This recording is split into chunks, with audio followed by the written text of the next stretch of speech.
Overtake Malda Howrah intercity express. Bye by.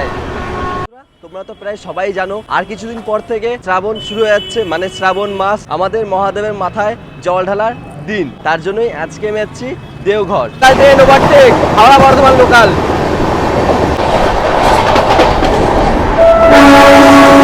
দুটো মন্দিরকে একসঙ্গে দেখো, দড়ি দিয়ে গাঢ় বান্ধনে বাঁধা। দেখো, এটা হচ্ছে মায়ের মন্দির, এটা হচ্ছে বাবার মন্দির। দেখো তো, দেখো সবাই কেমন আরতি করছে। দেখো, এটা হচ্ছে প্রদীপ আর এটা দিয়ে আরতি করছে বাবাকে। এই হচ্ছে বাবার মন্দির, তার সঙ্গে দেখো আরো কত কত মন্দির রয়েছে। পুরো চারি সাইড থেকে দেখো মন্দির দিয়ে ঘেরা। দেখো দেখো এই একটা মন্দির রয়েছে, তার সঙ্গে রয়েছে এই হচ্ছে মায়ের মন্দির। দেখো এদিকে পুরোটাই চারিদিকটাই হচ্ছে মন্দির দিয়ে ঘেরা।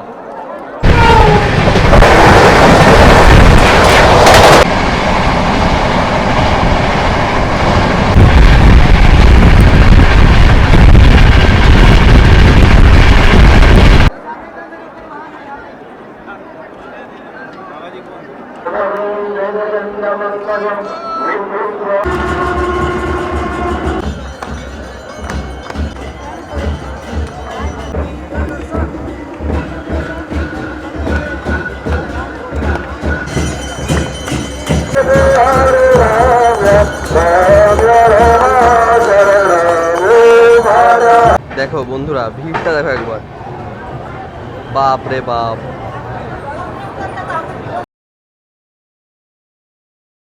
হ্যালো বন্ধুরা, কেমন আছো সবাই? আশা করছি সবাই ভালো আছো, সুস্থ আছো। চলে আসলাম আবার একটা ব্র্যান্ড নিউ জার্নি ভিডিওতে, নিত্য নতুন একটা ভিডিওতে তোমায় সবাইকে এনে সুস্বাগতম। আজকে জুলাই মাসের 14 তারিখ সোমবার, আর এখন আমি এই মুহূর্তে এসে পৌঁছেছি হাওড়া জংশন রেলওয়ে স্টেশন। আজকে আমি এই হাওড়া জংশন রেলওয়ে স্টেশন থেকে যেতে চলেছি বাবা বৈদ্যনাথ ধাম দেওঘর, যেইখানে আমাদের মহাদেবের 12টা জ্যোতির্লিঙ্গের মধ্যে একটা জ্যোতির্লিঙ্গ উপস্থিত রয়েছে। ঠিক আজকে আমি সেইখানেই যেতে চলেছি। তোমরা তো প্রায় সবাই জানো আর কিছুদিন পর থেকে শ্রাবণ শুরু হয়ে যাচ্ছে, মানে শ্রাবণ মাস, আমাদের মহাদেবের মাথায় জল ঢালার দিন। তার জন্যই আজকে আমি যাচ্ছি দেওঘর। আজকে হচ্ছে জুলাই মাসের 14 তারিখ, আর ঠিক এই জুলাই মাসের 18 তারিখ থেকে শুরু হচ্ছে শ্রাবণ মাস। আজকে যেহেতু সোমবার 14 তারিখ, ঠিক এই মাসের 21 তারিখ থেকে শুরু হচ্ছে প্রথম সোমবার, মানে আর 7 দিন পর ঠিক শ্রাবণ মাসের প্রথম সোমবারের আগের সোমবার, মানে আজকের দিন আমি যাচ্ছি দেওঘর। আমি যাচ্ছি আজকে দেওঘর, তোমাদের দেওঘর ঘুরে দেখাবো, তার সঙ্গে দেওঘর যাওয়ার আরও একটা ভালো ট্রেন তোমাদের চোখে তুলে ধরবো। বন্ধুরা, ঘড়িতে সময় দুপুর 1:10। এখন আমি তোমাদের যেমনটা বললাম, এখন আমি আছি হাওড়া জংশন রেলওয়ে স্টেশন, আর এইখান থেকেই আমি আজকে যাবো দেওঘর। আর দেওঘর যাওয়ার জন্য আমার সর্বপ্রথম নামতে হবে যশোরী জংশন রেলওয়ে স্টেশন। আর যশোরী যাওয়ার জন্য সর্বপ্রথম সকালের ট্রেন হচ্ছে পূর্ব এক্সপ্রেস। আর এখন এই দুপুরবেলায় আমার ট্রেন রয়েছে, ট্রেন নাম্বার 120-23 হাওড়া থেকে পাটনা জনশতাব্দী এক্সপ্রেস। সেই ট্রেন ধরেই এখন আমি যাব যশোরী জংশন রেলওয়ে স্টেশন, এবং সেইখান থেকেই অটো অথবা টোটোয় করে যাব দেওঘর। বন্ধুরা, আমার ট্রেন রয়েছে দুপুরবেলা 2:05। ট্রেনের ইনফরমেশন হয় আমি স্টেশনের প্ল্যাটফর্মে গিয়ে তারপরে তোমাদের দেবো। আর যেহেতু আমি আজকে জার্নি করছি সেকেন্ড সিটিংয়ে, তো আমি রিজার্ভেশন টিকিট আগে থেকেই কেটে রেখেছিলাম একদিন আগে, তাই আমি আজকে আর জেনারেল জার্নি তো করছি না, টিকিট আর কাটবো না। অলরেডি আমার টিকিট রিজার্ভেশনে কাটা রয়েছে। তো চলো আর দেরি কিসের, প্ল্যাটফর্ম ভিতর দিকে যাওয়া যাক। ট্রেন আসুক, তারপর তোমার সঙ্গে কথা হচ্ছে, চলো।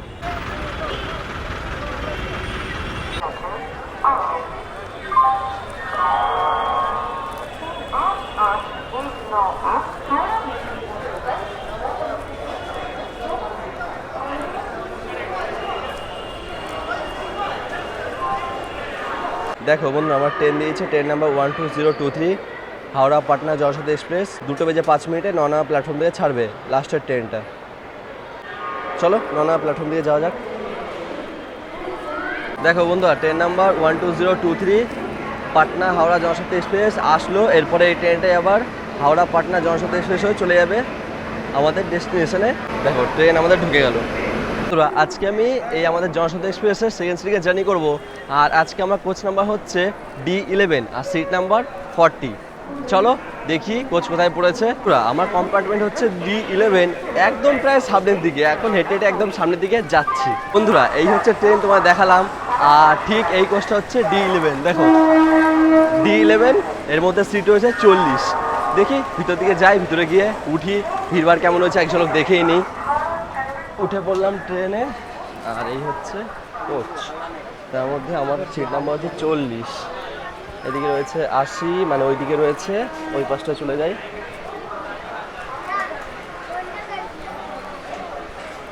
এই হচ্ছে আমার সিট নাম্বার 40, তার মানে ঠিক সাইডে এটা। যাই হোক, প্রায় ট্রেনে চেপে গেছি, ব্যাগ ট্যাগ রেখে বসে পড়ি।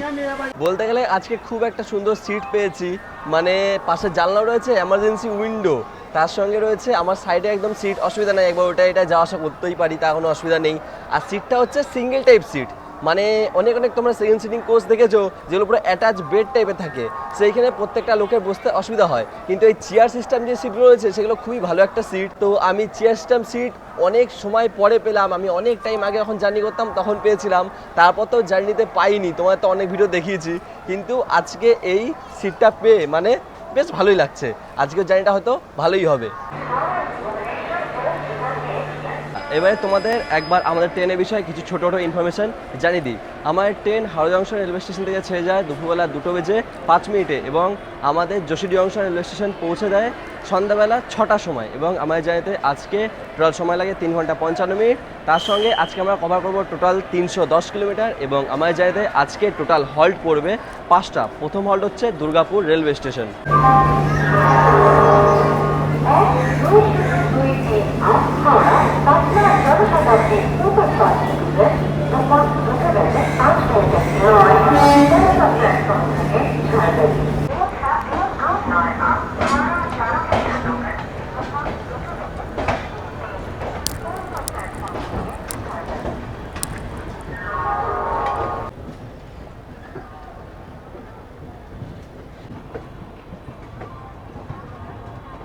আমার ট্রেন ছেড়ে দিল হাওড়া জংশন রেলওয়ে স্টেশন থেকে।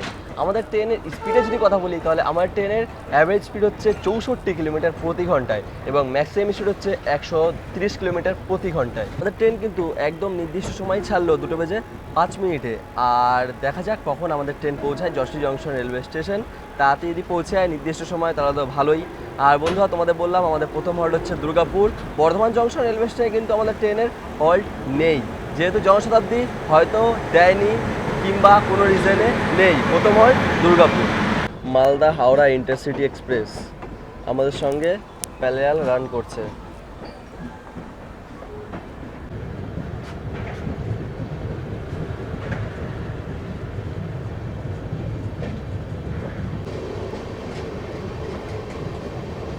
বন্ধুরা, আমরা এখন ওভারটেক করতে চলেছি হাওড়া মালদা ইন্টারসিটি এক্সপ্রেসকে।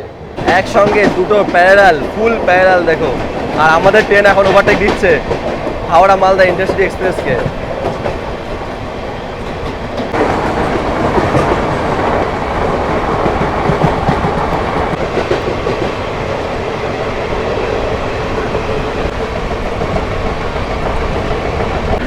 Overtake Malda Howrah intercity express. Bye by.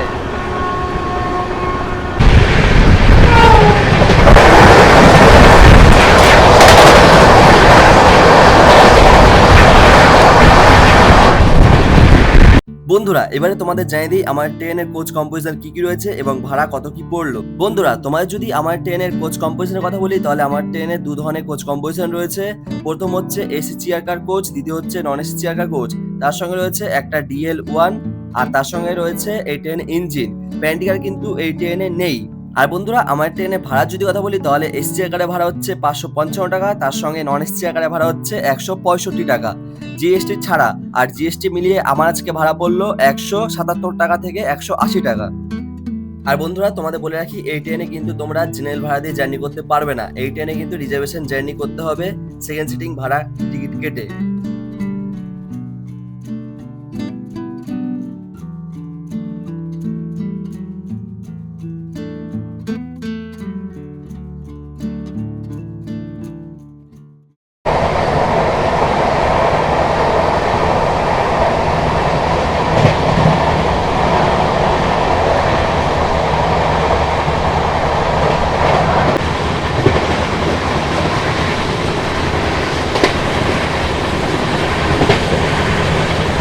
Train overtake Howrah Bardhaman local.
ঘড়িতে সময় 3:14 এখন প্রায় ঘড়িতে সময় 3:14-15 আমার ট্রেন ক্রস করছে বর্ধমান জংশন রেল স্টেশন। দাঁড়ায় না যেহেতু বর্ধমানে, তাই ক্রস করে বেরিয়ে যাচ্ছে।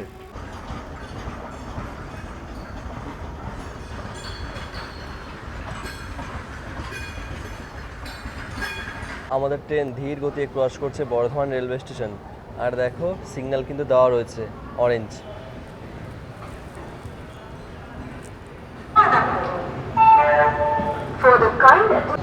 আর আমার ট্রেন বর্ধমান রেল স্টেশনে 2 নম্বর প্ল্যাটফর্ম থেকে ক্রস করছে।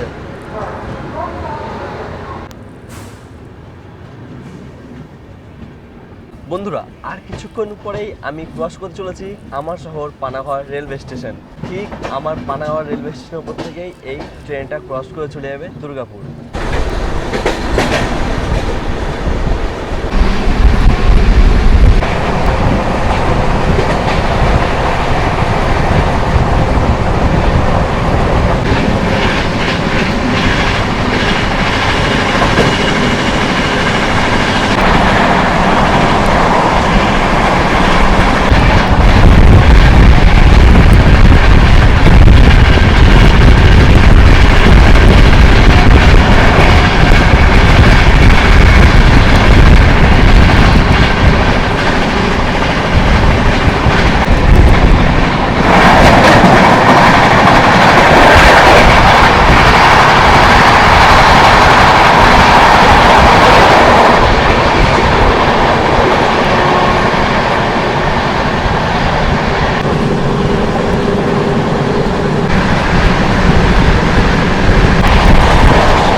ক্রস করতে চলেছি আমার শহর Panagarh railway station flat 130 kilometre স্পিডে।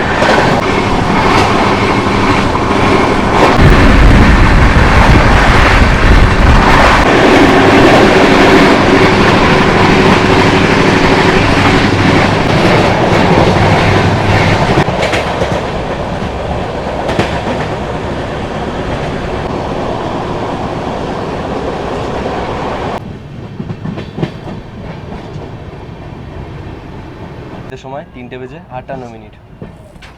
156 কিলোমিটার জার্নি অতিক্রম করে এসে এই মুহূর্তে এসে পৌঁছলাম আমার জার্নি প্রথম halt Durgapur railway station. Durgapur আসার সময় ছিল 3:43, সেইখানে আমার ট্রেন এসছে প্রায় 3:58। আমার এই দুর্গাপুর রেলওয়ে স্টেশনে আমার ট্রেনে 2 মিনিটের হল্ট রয়েছে। আমার ট্রেন এসছে দুর্গাপুর রেলওয়ে স্টেশনের 3 নম্বর প্ল্যাটফর্মে। আর দুর্গাপুরের স্টেশন কোড হচ্ছে DGR। ঘড়িতে সময় 4:02। আমার ট্রেন ছেড়ে দিল দুর্গাপুর রেলওয়ে স্টেশন থেকে।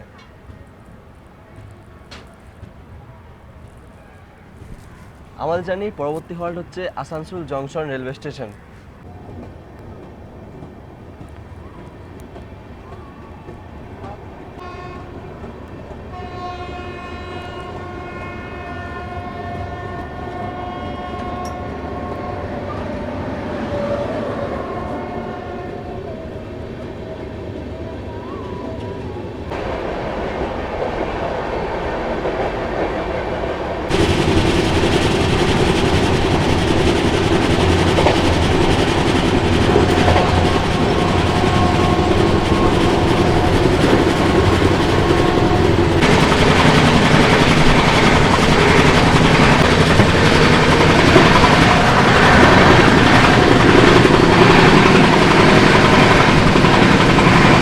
আর বন্ধুরা দেখো যেহেতু বৃষ্টি পড়া কিন্তু শুরু হয়ে গেছে, পুরো সবুজ জায়গায় দেখো পুরো মেঘলা মেঘলা ওয়েদার, মানে বৃষ্টি, পুরো কুয়াশা কুয়াশা ভাব দেখা যাচ্ছে বৃষ্টিতে।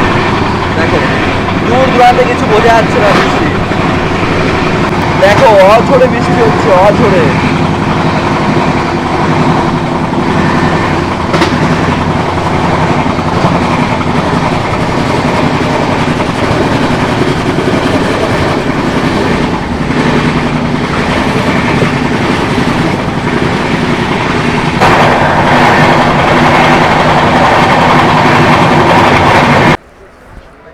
आई बदाम सोल्टेड, आई नींबू वाला, हाजमोला वाला, ओए मैंगो जूस, मिल्कशेक, पानी।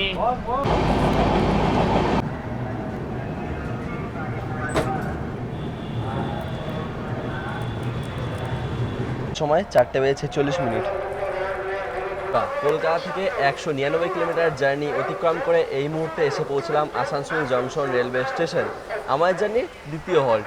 আর বন্ধু, আসানসোল জংশন রেলওয়ে স্টেশনে আমার ট্রেন আসার সময় ছিল 4:20 সেখানে আমার ট্রেন এসেছে 4:46 মানে বলতে গেলে প্রায় 25 মিনিট ডিল আমাদের ট্রেন। আর এই আসানসোল জংশন রেলওয়ে স্টেশনে আমাদের ট্রেনে 10 মিনিটে হল্ট রয়েছে, কারণ এই আসানসোল জংশন রেলওয়ে স্টেশন থেকে আমাদের ট্রেনের ওয়াটার ফিলিং হবে। বন্ধুরা, আসানসোল যেহেতু জংশন, আসানসোল থেকে লাইন আলাদা হবে। এক লাইন চলে যাবে ধানবাড়ির দিকে, এক লাইন চলে যাবে আদ্রার দিকে, আর এক লাইন আসলো দুর্গাপুরের দিকে। আমরা আসলাম দুর্গাপুরের দিক থেকে, আর আমরা চলে যাবো ধানবাড়ির দিকে। কিন্তু আমরা ধানবাদ যাবো না, আমরা সীতারামপুর জংশন হয়ে হাওড়া দিল্লি মেন লাইনের দিকে রওনা দেবো। ঘড়িতে সময় 4:54 আমার ট্রেন ছেড়ে দিল আসানসোল জংশন রেলওয়ে স্টেশন থেকে।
ঘড়িতে সময় 5:17। এই মুহূর্তে এসে পৌঁছলাম চিত্তরঞ্জন রেলওয়ে স্টেশন। চিত্তরঞ্জন আসার সময় ছিল আমার ট্রেনে 4:52।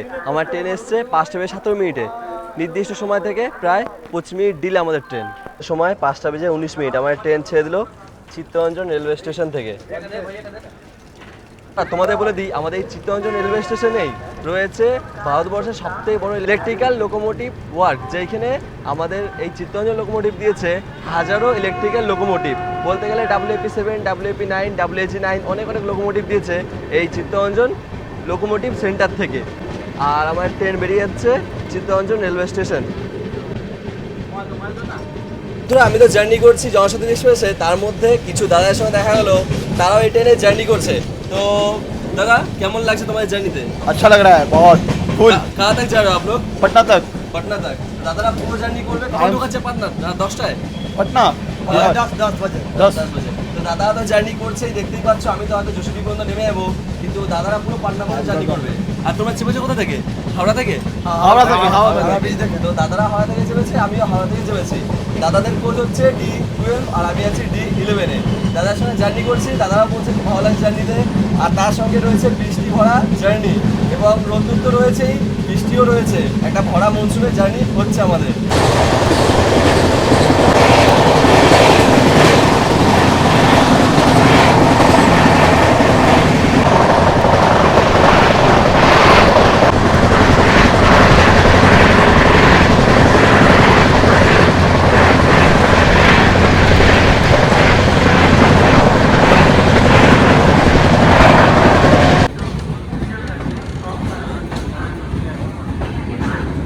বন্ধুরা, এই মুহূর্তে আমার ট্রেন এসে পৌঁছিল Madhupur junction railway station.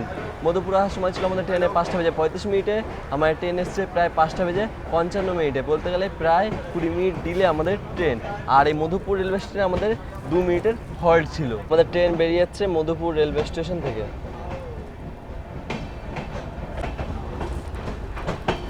Madhupur junction. বন্ধুরা, মধুপুর যেহেতু জংশন, মধুপুর থেকে লাইন আলাদা হয়ে যায়। এক লাইন চলে যায় কোটেরমার দিকে, এক লাইন চলে যায় যশোরীর দিকে, আরও একটা লাইন চলে যায় আসানসোলের দিকে। তো আমরা এখন আসলাম আসানসোলের দিক থেকে, আর আমরা এখন যাব যশোরীর দিকে। দেখো বন্ধুরা, এই লাইনটা চলে যাচ্ছে কোটেরমার দিকে, এই যে ঠিক এই লাইনটা। আর আমরা এই লাইনে চলে যাব যশোরীর দিকে।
বন্ধুরা আমরা যশোরী জংশন রেলওয়ে স্টেশনে ঢুকছি, আর সামনে দেখো যশোরী জংশন রেলওয়ে স্টেশনকে কত সুন্দর করে সাজিয়েছে, লাইট টাইট দিয়ে পুরো একেতেই মন্দিরের মতন দেখতে, তার সঙ্গে আরো লাইট টাইট দিয়ে সুন্দর করে গড়ে তোলা হয়েছে সাজিয়ে।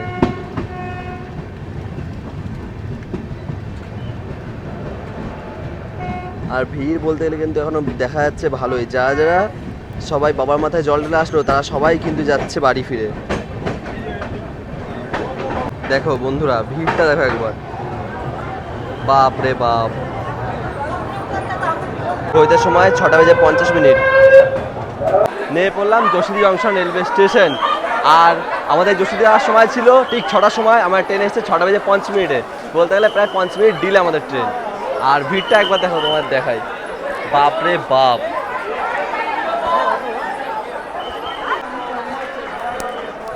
তো বন্ধুরা দুটো দাদার সঙ্গে দেখা গেল, ওরা একটু ট্রাভেলের ভিডিও বানায়, তোমায় ছোট্ট করে দেখালাম। তো চলো এরপরে বাইরে দিয়ে যাওয়া যাক। আর ট্রেনে কিন্তু জমজমাট ভিড় যা দেখা যাচ্ছে বন্ধুরা, যা দেখা গেল ভিড় কিন্তু ভালোই ছিল, যেহেতু এখন জল ঢালা প্রায় শুরু হয়ে গেছে, বাবা মাথায় জল ঢালা। তো আমি এখনই ভাবছি যে এখনও প্রথম সোমবার এসে পারিনি, তার আগেই এত ভিড়, তাহলে প্রথম সোমবারে আর কত ভিড় হবে। যাই হোক চলো এখন বাইরের দিকে যাবো আপাতত। আর বন্ধুরা আমি তো ভেবেই নিয়েছিলাম যে আমার আসতে তো সন্ধ্যা হয়ে যাবে, আর সেই সন্ধ্যা হয়ে গেল। তাও ভেবেছিলাম হয়তো একটু বিকেল টাইপ করে সময় করে পৌঁছাবো, তাহলে তোমাদের সন্ধ্যা আউটিয়া দেখাতে পারতাম বাবা বৈদ্যনাথ ধামে। কিন্তু জানি না এখন তোমাদের সন্ধ্যা আউটে দেখাতে পারবো কি না। এখন অটো কিংবা টোটো হয়ে আমার যেতে হবে বাবা বৈদ্যনাথ ধাম। দেখি পৌঁছে কি হচ্ছে সব কিছু তোমাদের দেখাচ্ছি, চলো। আর বন্ধুরা দেখো বাইরে এরকম চালা করে দিয়েছে, যারা জল ঢালতে আসবে ঠিক তাদের জন্য, তারা এখানে অপেক্ষা করতে পারবে।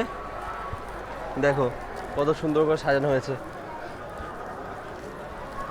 আর তোমাদের বলে রাখি, তোমরা হয়তো অন্য কোনো সময় এই সময় বৈদ্যনাথ ধাম এসে থাকো, তো তোমরা যশোরী থেকে নেমেই একবারে স্ট্যান্ড পেয়ে যাও, সামনে স্ট্যান্ড, টোটো পেয়ে যাও। কিন্তু এখন সেটা হবে না, এখন তোমরা যারা ঘুরতে আসবে তাদের ঠিক বাইরে একটু হেঁটে বাইরে বেরিয়ে আসতে হবে, তারপর অটো ধরতে হবে। তোমাদের একবার দেখাই, এই দেখো এই রাস্তা সোজা বেরিয়ে আসতে হবে, ঠিক এদিক থেকে হচ্ছে স্টেশন থেকে বাইরে বেরিয়ে এসে এই রাস্তায় কিছুটা বাইরে হেঁটে যেতে হবে, হেঁটে গিয়ে সামনে তোমরা অটো পেয়ে যাবে ঠিক ওই জায়গাটা করে। বন্ধুরা আমি ঠিক এদিক থেকে আসলাম, আর তোমরা এসে সামনে আসলেই 3 মাথা মোড় পেয়ে যাবে, 1 মাথা 2 মাথা আর হচ্ছে 3 মাথা। এই 3 মাথা মোড়েই তোমরা অটো পেয়ে যাবে। আসলাম, সামনে অটো রয়েছে। স্টেশন থেকে বৈদ্যনাথ ধাম যেতে ভাড়া লাগলো 30 টাকা আমার, তোমাদের 30 টাকা ভাড়া পড়বে। এই টোটোয় করে যাবো এখন আমি। পড়লাম টোটোতে, এই টোটো হয়ে যাবো এখন বাবা বৈদ্যনাথ ধাম। দেখি কতক্ষণে পৌঁছাই। তোরা ঝিমঝিম করে বৃষ্টি পড়ছে, আর এই বৃষ্টির মধ্যে আমি রওনা দিয়ে এলাম বাবা বৈদ্যনাথ ধামের কাছে। দেখা যাক আজকে সন্ধ্যা হতে দেখতে পাই কিংবা তোমাদের এখানে পাই কিনা।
বন্ধুরা নেমে পড়লাম টোটো থেকে।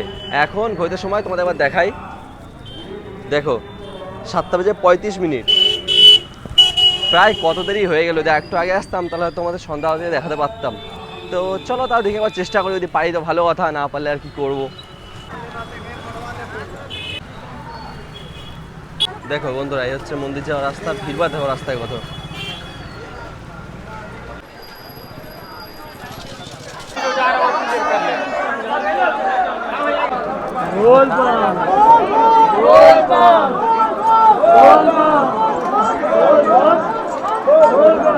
বন্ধুরা ফাইনালি ঢুকে গেলাম বৈদ্যনাথ ধামের ভিতরে। দেখো এই হচ্ছে বাবা বৈদ্যনাথ ধামের জ্যোতির্লিঙ্গ মন্দির, আর এই হচ্ছে মায়ের মন্দির। দেখো দুটো মন্দিরকে একসঙ্গে দেখো দড়ি দিয়ে গাঢ় বাঁধনে বাঁধা। দেখো এটা হচ্ছে মায়ের মন্দির, এটা হচ্ছে বাবার মন্দির। দেখো দেখো এই হচ্ছে বাবার মন্দির, এই হচ্ছে 12টা জ্যোতির্লিঙ্গের মধ্যে একটা জ্যোতির্লিঙ্গ বাবা বৈদ্যনাথ ধাম। আর ঠিক দেখো ওই পাশে রয়েছে, ওটা হচ্ছে মায়ের মন্দির। মায়ের মন্দির বলতে আমাদের মাতা পার্বতীর মন্দির। মাতার এইখানে হৃদয় পড়েছিল, তার জন্যই এইখানে মা আর বাবা দুজনকে পাশাপাশি রাখা হয়েছে। দেখো রয়েছে, দেখো এইখানে দুজনকে মা আর বাবাকে দেখো সঙ্গে একসঙ্গে দড়ি, যেমন আমরা বিয়ের গাঢ় বাঁধন বলা হয় সেরকম গাঢ় বাঁধন মতো বাঁধা রয়েছে। দেখো এই হচ্ছে বাবার জ্যোতির্লিঙ্গর মন্দির, আর এই হচ্ছে মায়ের মন্দির। এর ভিতরে রয়েছে মায়ের হৃদয়, আর এর ভিতরে রয়েছে ঠিক বাবার জ্যোতির্লিঙ্গ। দেখো বন্ধুরা এই হচ্ছে বাবার জ্যোতির্লিঙ্গ। পুজো হচ্ছে, দেখো জল আসছে ওপর থেকে, সবাই জল ঢালছে, যেই জলটা সেই জলটাই আসছে। আর এইখানে দেখো 2 ব্রাহ্মণ মিলে পুজো করছে।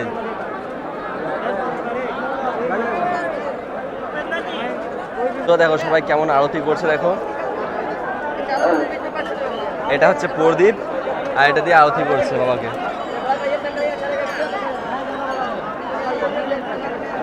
এই হচ্ছে বাবার মন্দির, তার সঙ্গে দেখো আরো কত কত মন্দির রয়েছে। পুরো 4 সাইড থেকে দেখো মন্দির দিয়ে ঘেরা। দেখো দেখো এই একটা মন্দির রয়েছে, তার সঙ্গে রয়েছে এই হচ্ছে মায়ের মন্দির। দেখো এদিকে পুরোটাই চারিদিকটাই হচ্ছে মন্দির দিয়ে ঘেরা, কিন্তু পুরো ঘেরাই, তার সঙ্গে লোকজনের ভিড় বিশাল বলতে গেলে।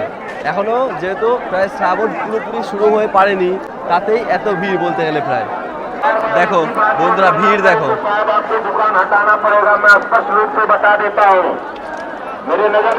বন্ধুরা হয়তো এবারে আর মনে হয় আগেবারের মতন ভিতরে গিয়ে বাবার দর্শন করতে পারবো না। আমি আগেরবার যখন মার্চ মাসে এসেছিলাম তখন ভিতরে গিয়ে বাবার দর্শন করে আসতে পেরেছি, কিন্তু এখন যা ভিড়ভাড় রয়েছে এতে ভিতরে ঢুকে বাবার দর্শন করতে দেওয়া হচ্ছে না হয়তো। দেখো এখানে দেখা যাচ্ছে, এখানে স্পষ্ট হয়ে বোঝা যাচ্ছে যে এখানে দুটো পূজারই মাত্র পুজো করছে, বাকি অন্যান্য লোকজন ভিতরে ঢুকতে দিচ্ছে না। আগেবার যেহেতু আর ভিতরে ঢুকে বাবার দর্শন করে এসেছিলাম, কিন্তু এবারে আর সেই দর্শন করা যাবে না।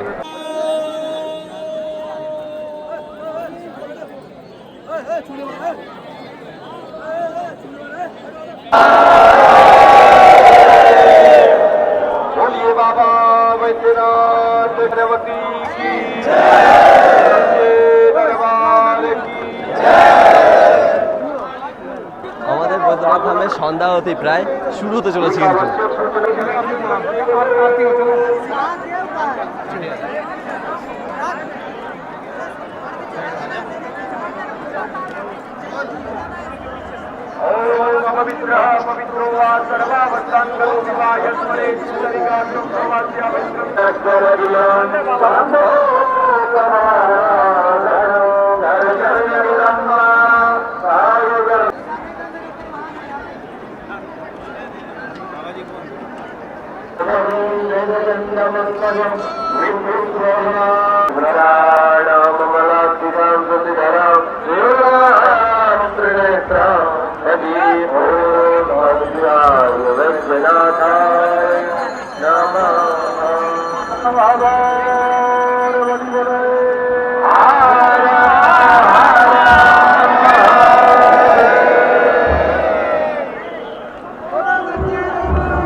बोलिए बाबा बैद्यनाथ की पार्वती की माई की महाराज की बाबा ब्रह्मचारी जी महाराज की बाबा बैद्यनाथ की जो सुंदर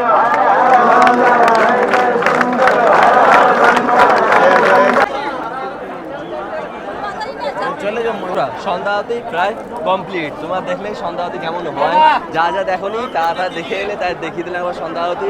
আমিও তো ভেবেছিলাম সন্ধ্যা হতে এসে দেখতে পাবো না, কিন্তু দেখছি না, সন্ধ্যা হতে শুরুই হয়নি। তো যাই হোক, মহাদেবকে কি পায় সন্ধ্যা হতেই আমিও দেখে নিলাম। বন্ধুরা চলো এরপরে বাইরের দিকে বেরিয়ে যাওয়া যাক। আজকে তো আর বাবার দর্শন হবে না, আজকে কি পুরোই শ্রাবণে আর বাবার দর্শন হবেই না ভেবে নাও।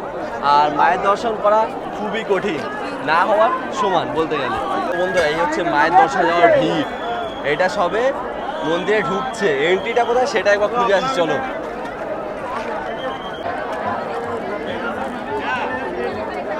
বন্ধুরা বিশাল ভিড়, দেখো এই হচ্ছে লাইন, এইখান থেকে হয়তো গিয়ে ভিতর থেকে গিয়ে তারপর হয়তো কোনো লাইন ধরে আসতে হচ্ছে। এটা হচ্ছে তোমার জল ঢালার লাইন, দেখো এই লাইনটা প্রায় এইখানে শেষের দিকে বলতে গেলে। এইখানে গিয়ে একটু গিয়ে এই হচ্ছে মন্দির, মন্দিরে গিয়ে একটু মধ্যে শেষ, আর লাইনটা শুরু হচ্ছে কোথায় সেটা তোমাদের একবার দেখাই।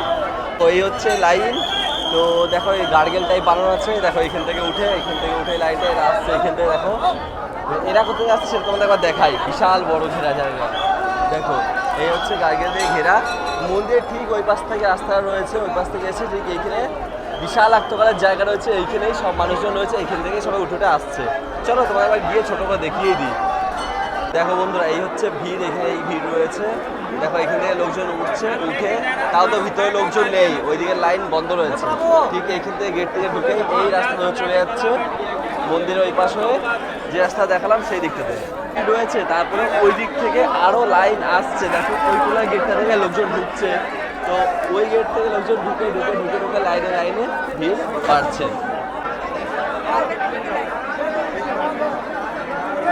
তো বন্ধুরা, এখানে বড় করে লাইন তৈরি হচ্ছে, দেখো ওই দিকটায় যারা বাবা মাথায় জল ঢালবে তাদের জন্য। আমি তো জল ঢালতে আসিনি, যেহেতু এই বাবার দর্শনে এসেছিলাম, তো মনে হয় না দর্শন পাবো, তাই বাদ দিয়ে কি আর করা যাবে। দেখি আরও কিছুটা ঘুরে এই দিকটায়। এই হচ্ছে বাবার মন্দির, আর দেখো চারিপাশে মন্দির রয়েছে, এইদিকেও রয়েছে, এইদিকেও রয়েছে, এইদিকেও রয়েছে, সব দিকেই মন্দির, ওই দিকটাতেও রয়েছে। এই বৈদ্যনাথ ধামে কিন্তু চারিদিকে মন্দির দিয়ে পুরোটাই কিন্তু ঘেরা।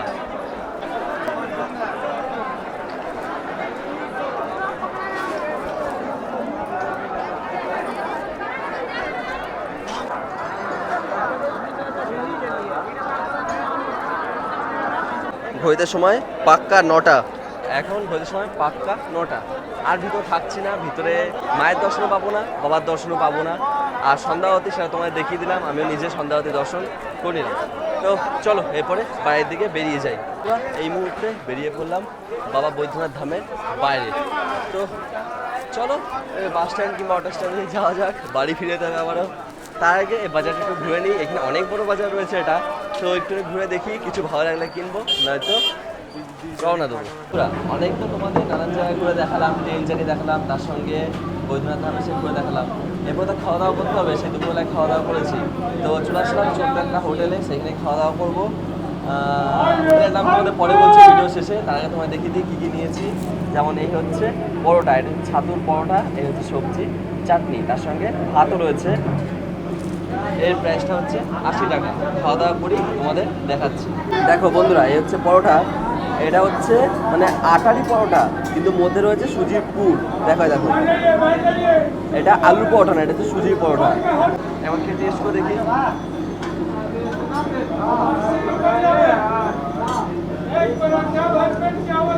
ঠিক আছে বলতে হবে, ভালো হয়ে যায়।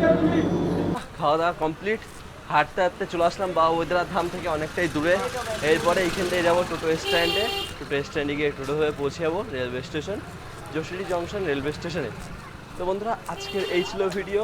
পাটনা জনশতাব্দী এক্সপ্রেস ধরে হাওড়া থেকে দেওঘর আসা, দেওঘর এসে বাবা বৈদ্যনাথ ধাম ঘুরে দেখানো, তার সঙ্গে সন্ধ্যাবতী এবং বাবার দর্শন আর মায়ের দর্শন তো করতে পারলাম না, সে হয় বাদই দিয়ে সে করা সম্ভব ছিল না, তাই করা হয়নি। তো বন্ধুরা, ভিডিওটা কেমন লাগলো অবশ্যই কমেন্ট করে জানিও।